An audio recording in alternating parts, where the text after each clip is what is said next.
Seorang pria di Indralaya Utara, Ogan Ilir, Sumatera Selatan, dilaporkan berbuat asusila kepada anak baru gede, ABG, yang baru dikenalnya. Perbuatan tersangka dilakukan di sebuah tempat di Indralaya Utara pada Minggu, 7 Juni 2026, malam.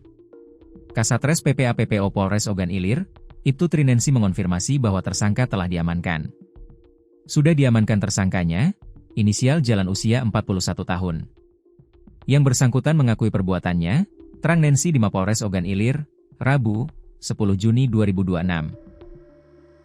Perbuatan asusila kepada anak di bawah umur tersebut berawal ketika tersangka berkenalan dengan korban sebut saja Mawar, usia 17 tahun. Perkenalan lewat Facebook itu terjadi pada Mei lalu. Dalam waktu singkat, tersangka berhasil membangun kesan baik pada korban. Tersangka meyakinkan korban untuk bertemu.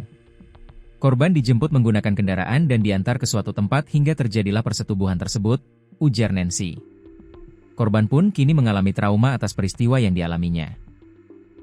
Selain penegakan hukum, polisi memberi pendampingan psikologis pada korban. Dan untuk tersangka tentunya akan diproses sesuai ketentuan hukum yang berlaku, kata Nensi menegaskan.